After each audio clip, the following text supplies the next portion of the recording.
Two of the most effective things that helped me get rid of my tonsil stones. Number one, chlorophyll or chlorella supplement. Number two, a sinus rinse. There are a couple of other things at play as well. I'll explain all the details in this video. Let's go. So first of all, in order to combat tonsil stones effectively, you need to understand what causes them. A couple of reasons include sinus issues, things like postnasal drip or congestion. All that stuff kind of trickles down your throat and contributes to the bacteria that forms the tonsil stones. Which, by the way, in case you're wondering, tonsil stones are basically this mushy, gunky, yellow stuff that accumulates. It's kind of like plaque on your teeth, except it forms in the folds of your tonsil tissue. It's a combination of bacteria, gunk, and your saliva minerals. But anyway, in case you're wondering, another thing that causes them to build up is coffee. Don't worry, I won't make you kick the coffee habit. In fact, I'll share with you guys my exact routine to get rid of tonsil stones while still drinking coffee. Another couple of things are things like smoking and alcohol. These habits dry out your mouth and contribute to the bacterial load, creating more opportunity for tonsil stones to develop. Fun fact, there are certain alcohols that contribute to tonsil stones more than others. For me, I noticed beer in particular.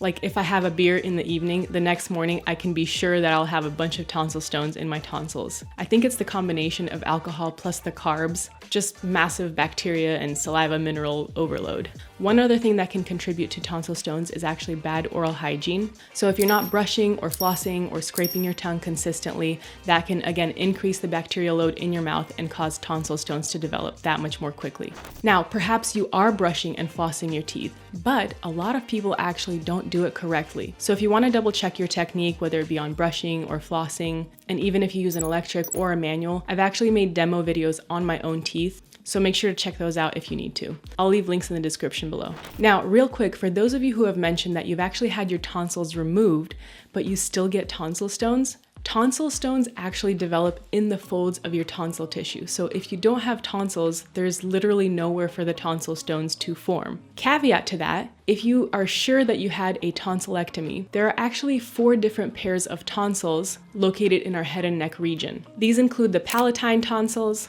the adenoids or pharyngeal tonsils, the lingual tonsils, and the tubal tonsils. So even though you may have had a tonsillectomy, potentially the doctors didn't remove all 4 pairs of tonsils. So if you very clearly remember that you did have a tonsillectomy, but you still get tonsil stones, it's very possible that you had certain tonsils removed but not others, and that's why you're still developing tonsil stones. Anyway, just wanted to clarify that. Now the big question is, how do you get rid of tonsil stones? One of the big things that has helped me is doing a sinus rinse. So I use this simple NeilMed sinus rinse kit. It comes with these little salt packets. You fill the bottle up to the fill line with distilled water. Make sure the water is warm, pour the salt packet in, and then rinse one sinus, rinse the other. And I do this twice a day, once in the morning, once in the evening. If you guys want a full demo showing how to do a sinus rinse properly, I have a video I made on that. Again, I'll leave a link in the description below. If I'm being completely honest, I do drop the ball quite often on the sinus rinse. So oftentimes it ends up being like twice a week that I do it, but especially in the cold weather or allergy season, I try to make sure to stay on top of doing it twice a day. Now, the other thing, the miracle ingredient that I found to help with my tonsil stones is actually Chlorella or chlorophyll supplement, not chloroform, chlorophyll. Now, the reason why chlorophyll is such a magical ingredient is because it is actually known to help detox the gut, clear up the skin, decrease body odor, and help with tonsil stones. Guys, I'm not even joking you. Sometimes if there are certain foods that I eat, like raw onions, I would notice that I have really bad body odor for a couple of days. But if I stay on top of drinking this chlorophyll supplement, you don't even have to wait like a few days for it to kick in. The same day, I notice that my body odor really goes away. And again, the benefits of clear skin and no tonsil stones is a huge plus for me.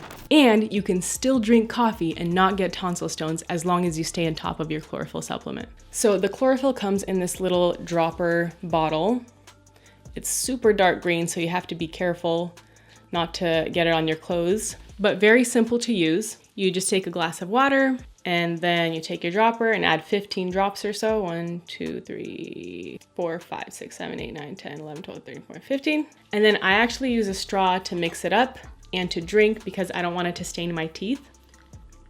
And there you have it. Again, this is something you can do once or twice a day. The reason why I also use Chlorella supplement, here it is is I actually took a deep dive into the ingredients of the chlorophyll supplement and found that they use sodium copper chlorophyllin, and that got me worried about copper toxicity. Now, the more research I did, even after starting the Chlorella supplement, which is basically just an algae plant version of chlorophyll, less concentrated, comes in a little pill form right here, and you're supposed to take about 6 of them. But the more research I was doing about the chlorophyll supplement, and scientists, please correct me if I'm wrong, but the copper is bound in such a way to the sodium copper chlorophyllin molecule that it's not actually bioavailable and it doesn't actually cause copper to accumulate in our bodies. So then I realized it's actually probably safe to use chlorophyll supplement, and if I'm honest, a little bit easier, because sometimes these pills, they're pretty dry and they taste a little bit bitter, grassy, and I figured out a way how to keep them off my tongue.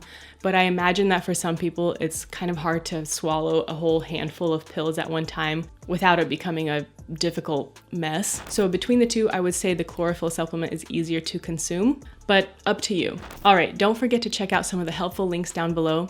Otherwise, thank you so much for watching, and I'll see you in the next video. Take care.